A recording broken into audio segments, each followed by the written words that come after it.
if you're ever wondering what to do on a weekend when you have nothing planned, if you're bored one day and tired of watching TV or annoyed that your kids are running around with nothing to do and putting cat litter in your shower drain and destroying the whole thing, that joke never gets old. Then I have a suggestion. My suggestion is to look into volunteering. There's a lot of opportunities out there in our community here in San Diego. So I challenge you to go out after my speech and kind of look to see what's out there and to try and better yourself and better your community. And that brings up why would you do these things? Like I said before, it benefits yourself and your community. And most of us volunteer because we want to make a difference and to help those who are less fortunate than us. And it makes you feel good. And did you ever stop and think beyond just the benefits of the individual? Maybe it has benefits to you and also has benefits to your surroundings, like your friends, your family, and your community. In volunteering your time and energy, I start with the community benefits. An independent sector that gathers tons of data on charitable activity actually put together a price value of a volunteer's time per hour, and that value is $24.69. Right, it's almost double the minimum wage. Yes. And I found that statistic on thebalance.com. So when you volunteer, the community is actually saving money. You know, you're not getting paid for your work, but if you don't have anything better to do, you can volunteer your time, and if they're not paying you, the company's saving a lot of money. And this definitely fits the saying, time is more valuable than money.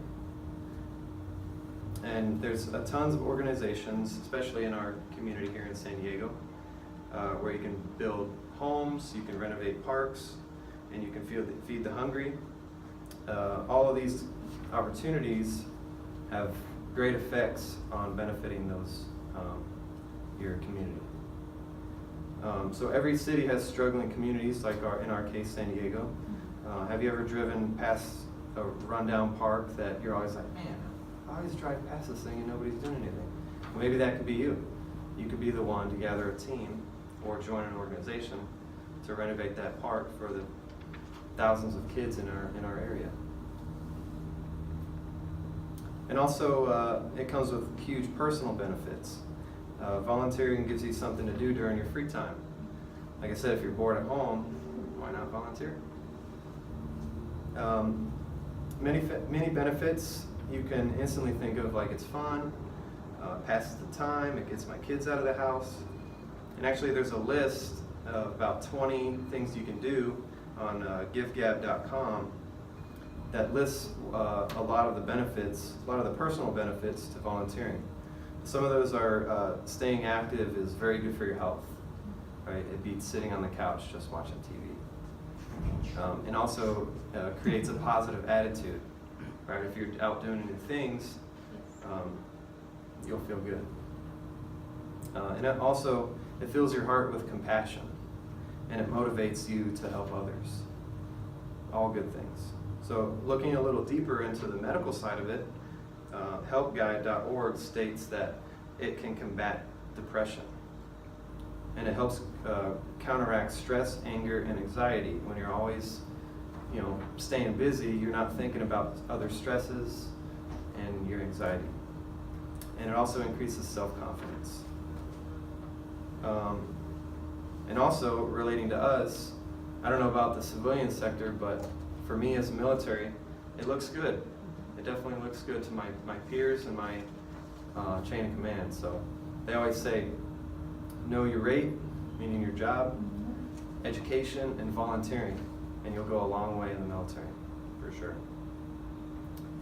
So for us as a whole, as government employees, our job takes volunteering very seriously.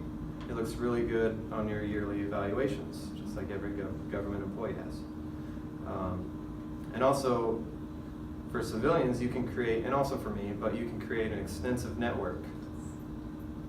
By talking to them, you can improve your social skills, and who knows, you might find your next big job through volunteering.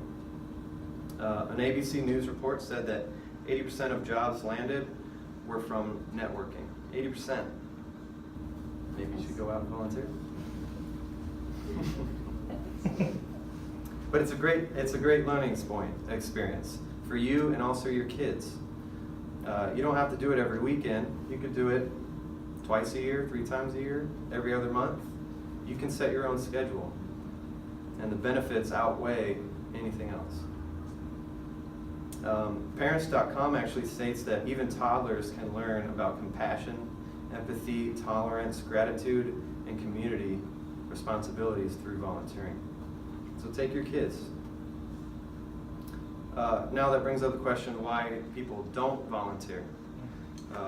They have excuses like, I'm too busy, I have a lot of kids, I'm tired, I'm shy, I don't like going out and doing new things that I don't know how to do. So that's one of the hardest parts about volunteering. And also another hard part is going out and finding a volunteer opportunity. You could be ready to go, you can be ready to volunteer, but you don't know where to start. You don't know who to ask or where to look. So you'll have to do your research online or in newspapers. And I challenge you to find something that you like doing, or find something that you don't know how to do, but you want to learn and you want to understand how to do it.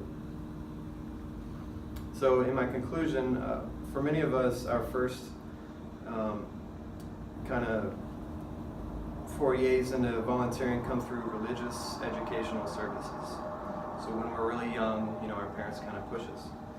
But now that we're of age, right, it's on you to make the schedule and to find that perfect volunteering for yourself and for your community.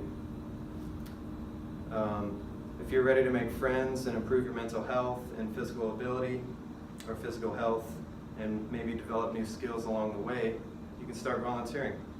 You can change your life and the lives of others when you do. So don't overlook the benefits of volunteering. Instead, embrace them.